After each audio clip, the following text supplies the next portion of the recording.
Hello, my name is John Bannon. I'm an attorney and philosopher. In today's video, I'm going to explain how superdeterminism destroys Baruch Spinoza. This video is what they failed to teach you in college philosophy class about the philosophy of Spinoza. Now, when I talk about superdeterminism, I am referring to a very specific and unique version of superdeterminism proven by Swedish theoretical physicist Dr. Johan Hansen in 2020. You can find his proof in the peer-reviewed physics journal, Physics Essays, volume 33, number 2, June of 2020. On page 216 to 218, it's entitled Bell's Theorem and Its Tests, Proof that Nature is Superdeterministic, Not Random. So Dr. Hansen's proof of superdeterminism says that we live in a predetermined static block universe without cause and effect in physics or physical causation or probabilistic causation. So essentially, we live in three dimensions of space within a fourth, higher but hidden dimension of time, which we call this fourth dimensional block universe. Now, nothing in the universe actually moves. It's all an arrangement of static particles through the static dimension of time. Our perception of motion is an illusion caused by the specifics of our brain's particles creating consciousness, which leads us to believe things are moving when in fact they are not. So I'm going to explain five different central points of the philosophy of Spinoza and explain how superdeterminism disproves each and every one of them. So, starting with number five, Spinoza said that sin is a societal invention used to enforce laws.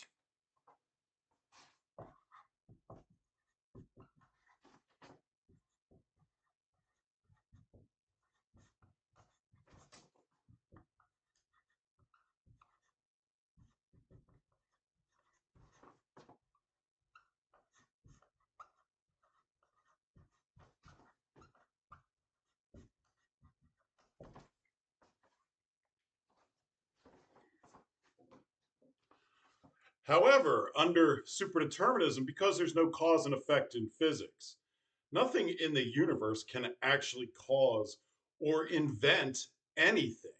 It's all predetermined and existing in the block, where the past, present, and future are equally real and still existing at this very moment. So, in that block universe, nothing within the universe can actually invent anything. So, societies cannot invent the concept of sin.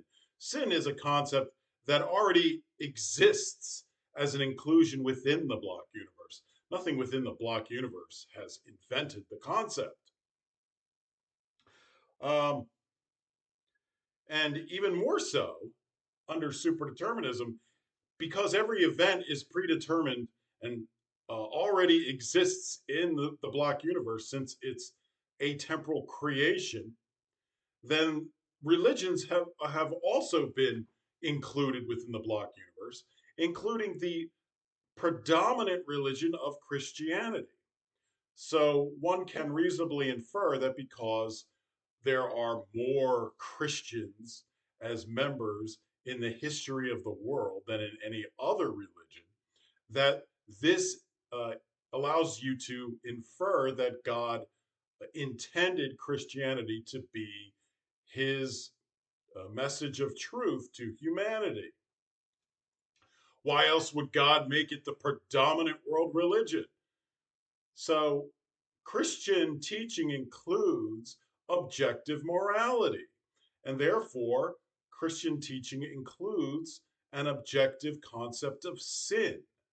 So, one can reasonably infer that sin is actually objective and not just some sort of human invention by society, like Spinoza said.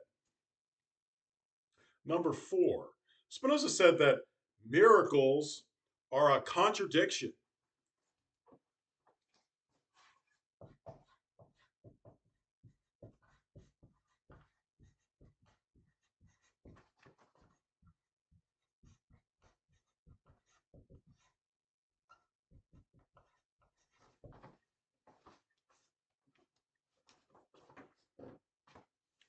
Now, the reason Spinoza said that miracles were a contradiction was because miracles are purportedly a violation of the laws of physics, the laws of nature.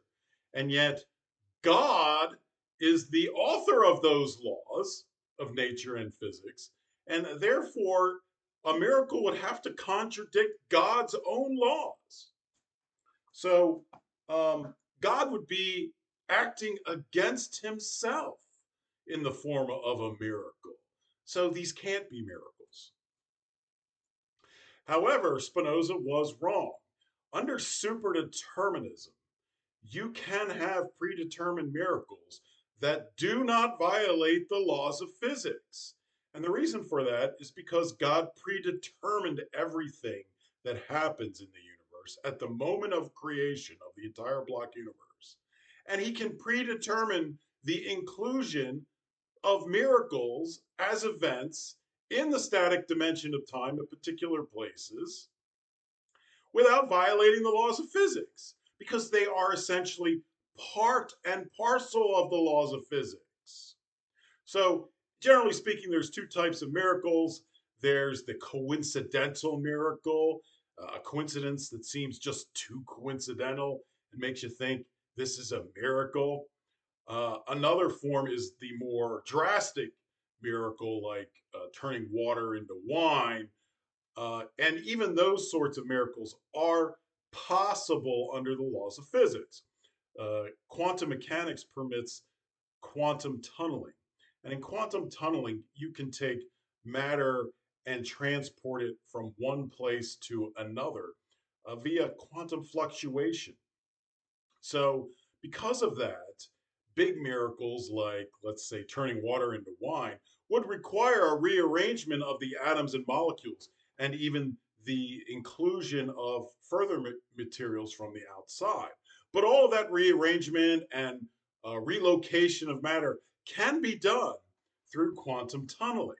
Now, in the ordinary course of the laws of physics, such events like turning water into wine are so astonishingly unlikely that you could wait the entire existence of the universe and never see it happen. However, technically, under quantum mechanics, it is still possible, and it is also possible for it to occur at any time, which means that it is possible for God to predetermine such quantum tunneling miracles to occur at particular times and locations in the static block universe. So it is possible for God to predetermine any biblical miracle you can think of using quantum tunneling in the predetermined static block universe. Number four, no, I'm sorry, number three. Spinoza said the universe is an infinite regressive chain of cause and effect.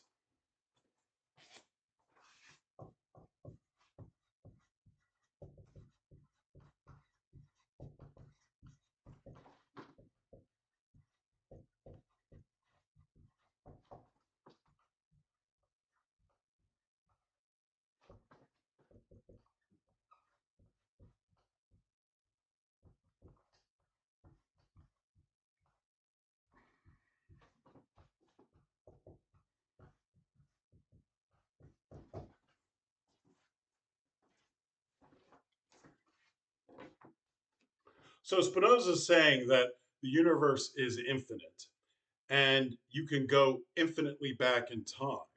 And what you'll see is just a regression of causes and effects going back infinitely in time. And because an effect is necessary, a necessary result of the cause, then the whole infinite causal chain is necessary. It's logically necessary. However, under superdeterminism, physical causation or cause and effect in physics is simply not real. So Spinoza was clearly wrong on his physics in claiming that the universe is an infinitely regressive causal chain. Number two, Baruch said that because the universe is necessary, then its purpose is not humanity.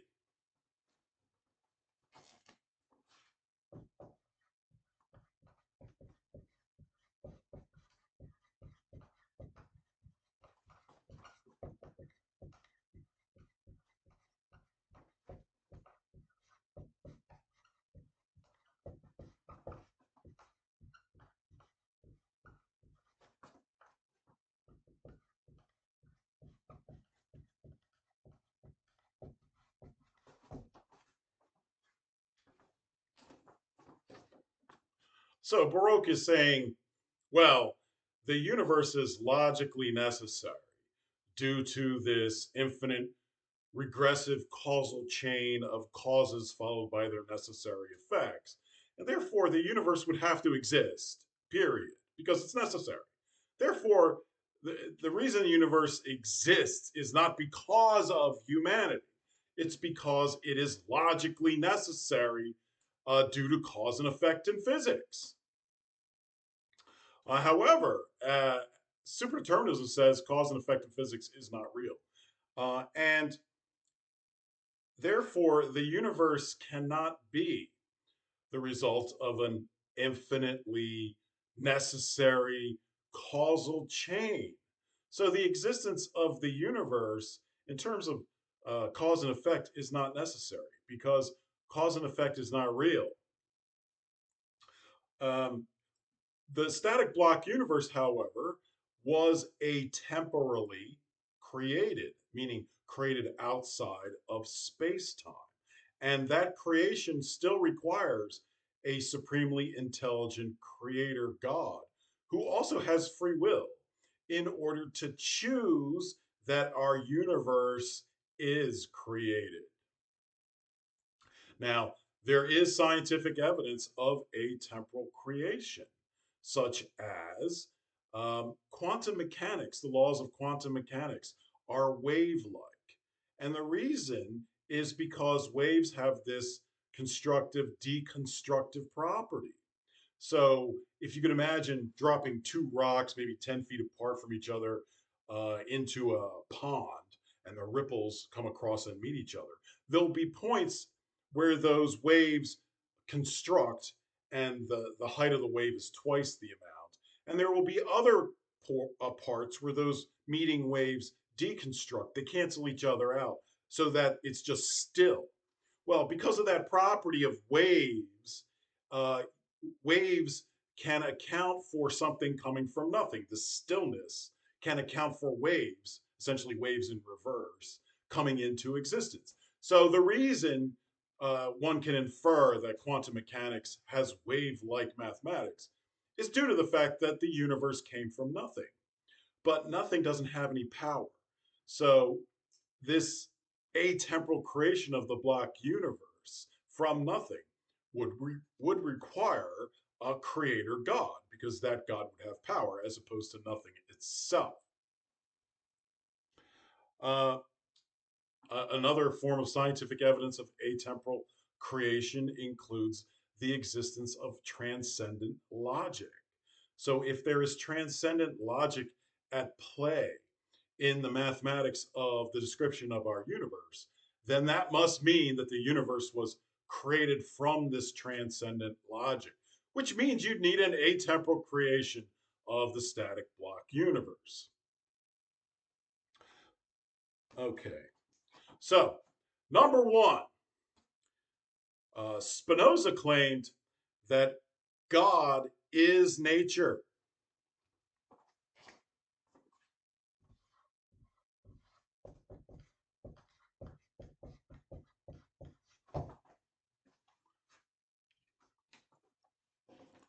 Spinoza said that the universe is an infinite, eternal expression of God's essence. So you can see Spinoza thinks that the universe has always existed because it's necessary.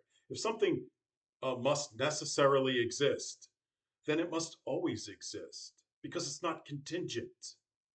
So, because he believes there's this infinite regress of causes and effects, and because an effect is necessary from its cause, then he believes the universe has always existed and its existence is necessary based on these causal chains. But superdeterminism says no, there's no causal chains because cause and effect isn't real. Moreover, there's scientific evidence of atemporal creation. So the universe actually came into existence from non existence or from nothing by God. So um, the universe doesn't always have to exist because you could argue, well, if the universe always existed, then what do you need a God for? You don't need a God to create it. So the universe and God must be the same thing. But because there's evidence of atemporal creation of our block universe, then you do need a God to create it. So Spinoza's argument falls apart.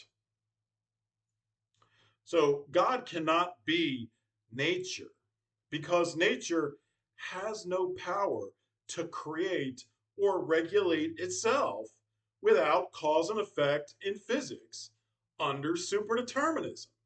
So superdeterminism clearly disproves the philosophy of Baruch Spinoza. All right, I hope you learned something, and I'll give you a moment to look at the board.